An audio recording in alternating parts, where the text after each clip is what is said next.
here we are, day 4, the end of the conference, and it's been a packed day. Commissioner Robert Street is on the sofa with me, and we're just going to have a chat, Commissioner, about the day. It started this morning with a Bible study and prayer meeting. Would you like to tell us a little bit about what happened at the very beginning of the day? Well, the Bible study this morning was about hope. Each morning we've taken one army and then we've had a subject with it, such as in fellowship or in truth. Today's in hope, and it was chosen especially because we're thinking about the marginalised later in the day and how we try to give people hope. So we started with Job, the book of Job, where he has very little hope about anything, and we progress right through to Christ in you, the hope of glory, with lots of good discussion, different angles on it, and prayer and some thought about our songs. And that's been part of the programme throughout the week, beginning the day in prayer and in Bible study together in groups around this particular facility. Then we've moved into the papers. The main paper this morning, as you've just referenced, was The Marginalised, and Commissioner James Condon presented his paper, and there was then feedback. Tell us a little bit about what happened in that paper. Well, one of the good things about Commissioner Condon's paper was that he related how the Army is already helping the marginalised, and by sharing instances that were making a world of difference to people's lives, not only in Australia Eastern, which is his territory, but other places, he gave ideas and encouragement to the leaders here that these things could take place in their territory or command too. And we had discussion afterwards, and within that discussion one of the officers said, yes, we must be a voice to the voiceless.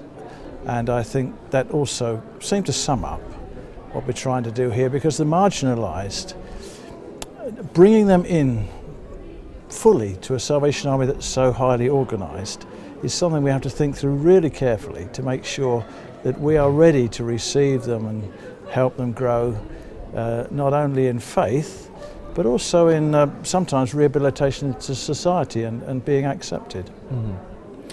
So from the marginalised, we then moved into the afternoon session with Commissioner Chikiriro, who actually talked about integrated mission.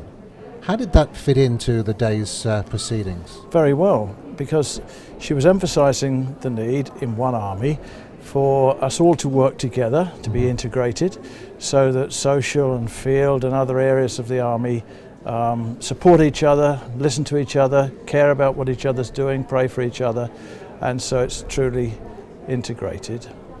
And within that, she also returned to the subject of hope, where she said hope is the beacon that is within our faith, and it's integrated mission is a hallmark of our faith, and it's the leaders responsible, she said to all the leaders, to provide hope for everyone.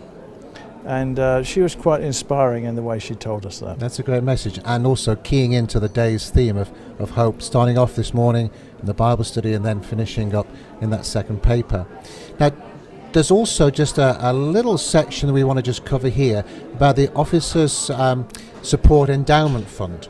And would you like to tell us, because that's something that maybe some viewers actually have never heard about? The Officers Support Endowment Fund was introduced a few years ago as a means by which all Salvationists and territories and commands can help support officers for whom the allowance is very small, probably inadequate, and also their children may not get the education that they deserve, or perhaps in some instances none at all, or health matters, trying to pay for it is all very difficult. And the Officers Support Endowment Fund, it now stands at £2,666,000.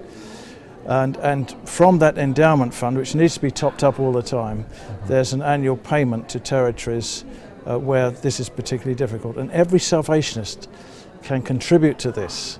And within the Salvation Army, those employed by the Army can contribute in some territories through their payroll. Right. And if they can't, then the territories ought to organise it so they can. So how does the Salvationist, the person who's working day in, day out, earning some money, who wants to give to the endowment fund, how do they go about it? The best way would be to go to their own territorial headquarters and write and say, I want to do it. Right. Because we've got here a world audience tonight. But in some places, if they're employed by the army, they could immediately do it. Right. So we started the day with hope. We've gone through the day with hope. We've finished the day with hope. Yeah. And it's everyone's responsibility to be able to put that little bit of hope into this world. The endowment fund is one way to do it, but we wish you well. We thank you for listening, and this is the end of day 4, the end of the Conference of Leaders here in Canada. Thank you for listening.